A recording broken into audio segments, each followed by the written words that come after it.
And now we'll hear from Mr. William K. Black, Associate Professor of Economics and Law, the University of Missouri, Kansas City School of Law. Mr. Black. Committee, thank you.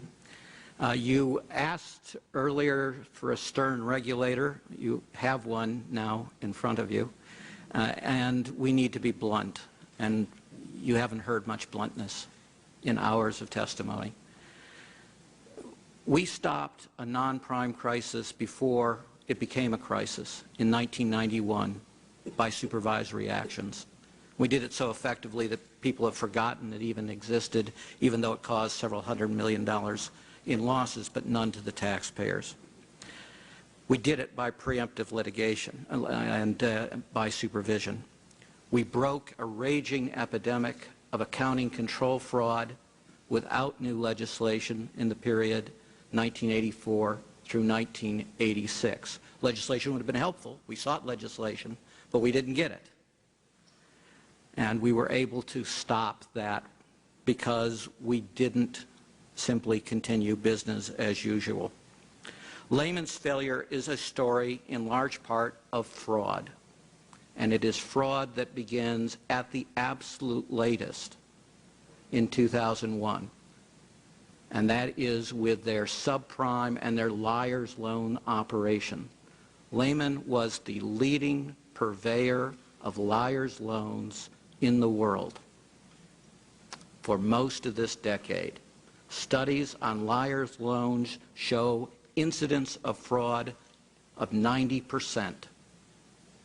Lehman sold this to the world with reps and warranties that there were no such frauds. If you want to know why we have a global crisis, in large part it is before you, but it hasn't been discussed today, amazingly. Financial institution leaders are not engaged in risk when they engage in liar's loans. Liar's loans will cause a failure. They lose money.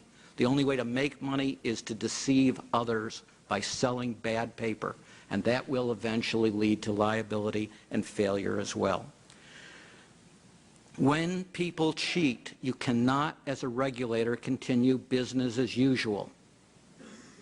They go into a different category, and you must act completely differently as a regulator.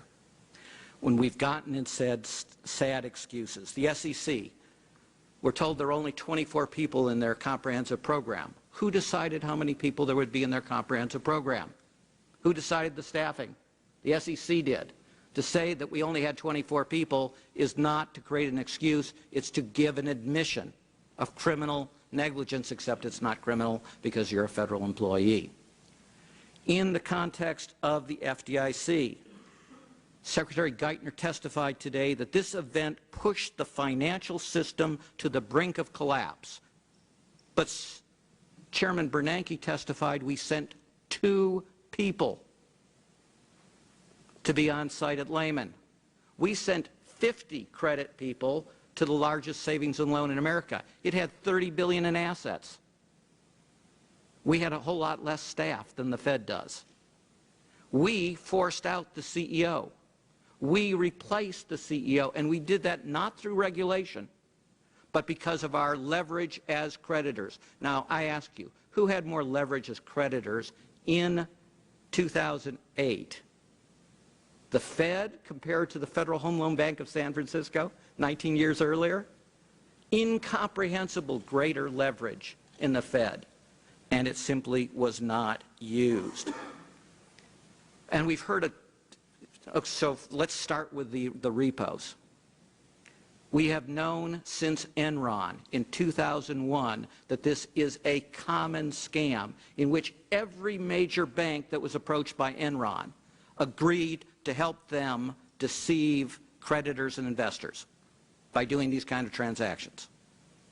And so what happened? There was a proposal in 2004 to stop it.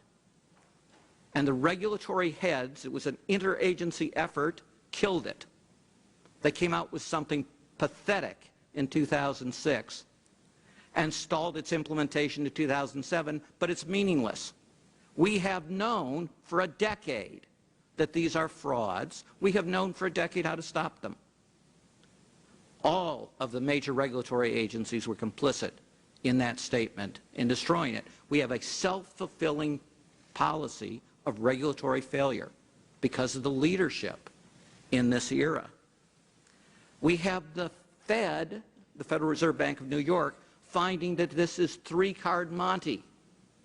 Well, what would you do as a regulator if you knew that one of the largest enterprises in the world, when the nation is on the brink of collapse, economic collapse, is engaged in fraud, three-card Monte?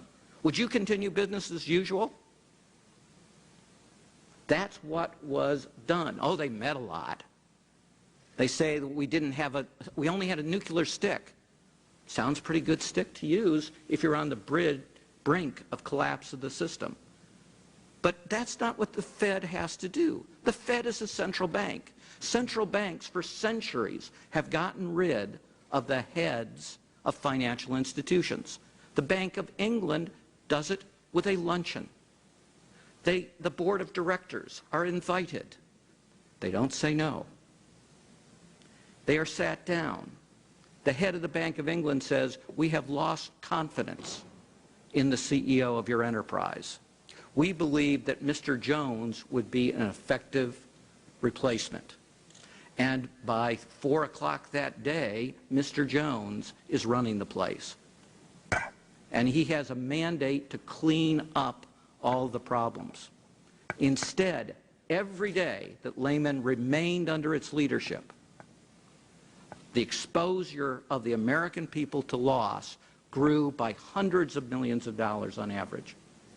Aurora was pumping out up to $3 billion a month in liar's loans. Losses on those are running roughly 50% to 85 cents on the dollar.